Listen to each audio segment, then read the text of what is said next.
అనుకున్నప్పుడు మా ట్యాక్స్లు ఎందుకు కట్టించుకుంటున్నావు? మాకు పర్మిషన్లు ఎందుకు ఇచ్చినావు? మాకు రిజిస్ట్రేషన్లు ఎందుకు చేసినావు? నువ్వు ఎవడురా అసలు అడగటానికి? నువ్వు ఏం చేయదలుచుకున్నావు? ప్రక్షాళన అంటావు, పునరుజ్జీవం అంటావు, సుందరీకరణ అంటావు. నువ్వు ఏం చేసుకుంటావో చేసుకో, ఉన్న దాంట్లో చేసుకో. ఫస్ట్ ప్రక్షాళన చేయమని మేము కూడా అడుగుతున్నాం.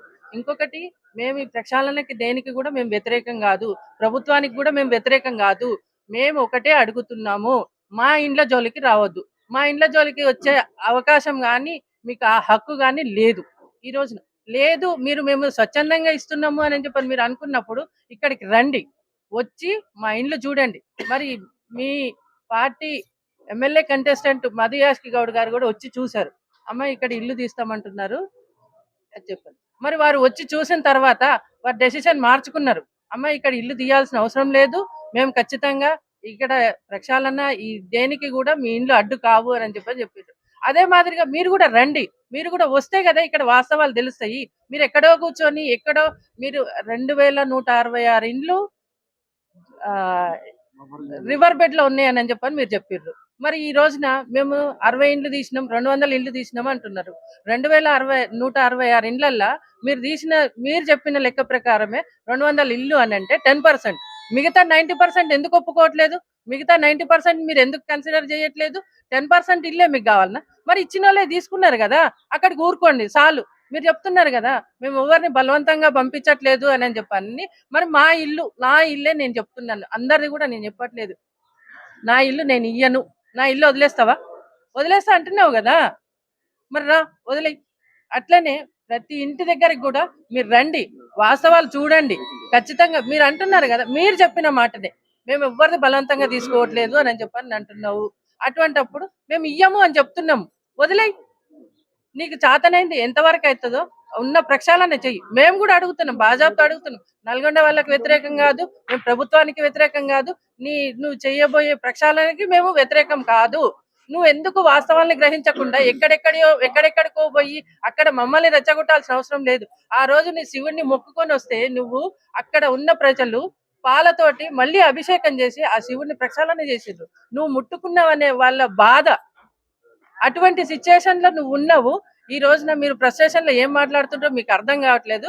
రేవంత్ రెడ్డి గారు వాస్తవాలకు దగ్గరగా వచ్చి దయచేసి మేము ప్రతి ఇంటికి మేము తీసుకెళ్తాం. లేదంటారా మీ మీ మీ లిస్టు ప్రకారమే రండి, మేము ఎవ్వరం కూడా రాము, ఏ మీడియా కూడా రాదు, ఏ రాజకీయ నాయకులు కూడా రాము.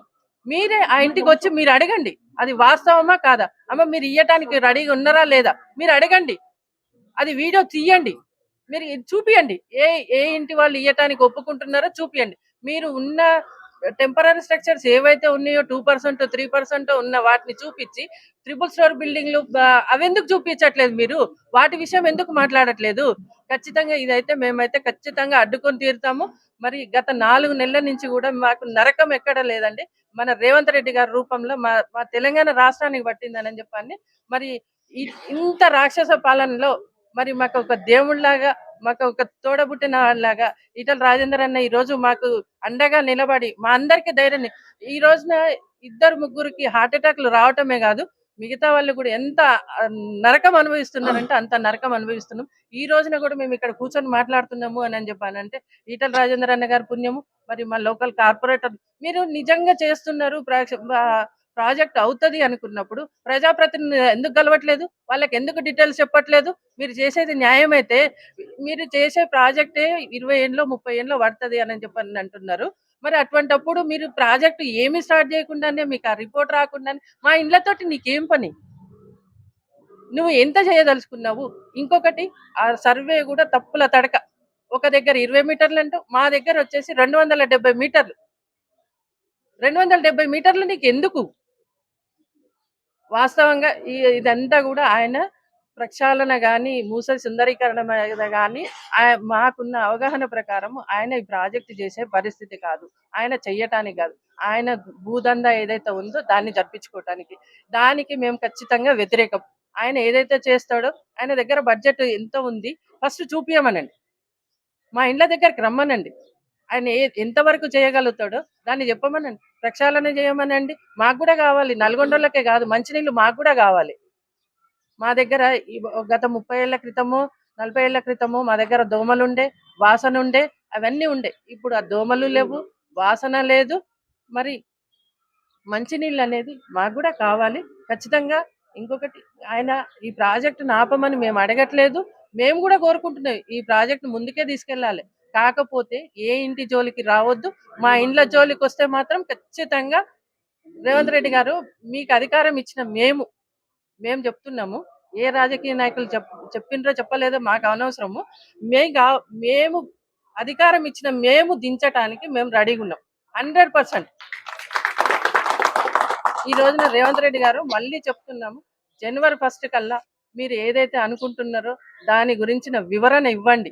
ఖచ్చితంగా మీ ఇళ్ల జోలికి రాము అని చెప్పానని వివరణ ఇచ్చుకుంటా మీరు ఏదైతే ప్రక్షాళన ఉందో, మీరు ఏదైతే చేయాలనుకుంటున్నారో దానికి మేమందరం కూడా కావాలంటే శ్రమశక్తి దానం చేస్తాం, శ్రమదానం చేస్తాం.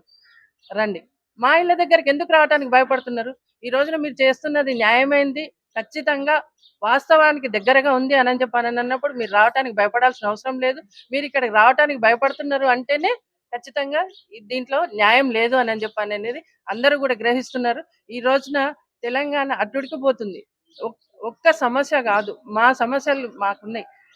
ఖచ్చితంగా దయచేసి దీన్ని వాస్తవానికి దగ్గరగా తీసుకెళ్తూ దీన్ని ప్రక్షాళన మాకు కూడా కావాలి. మేము కూడా అడుగుతున్నాము. మరి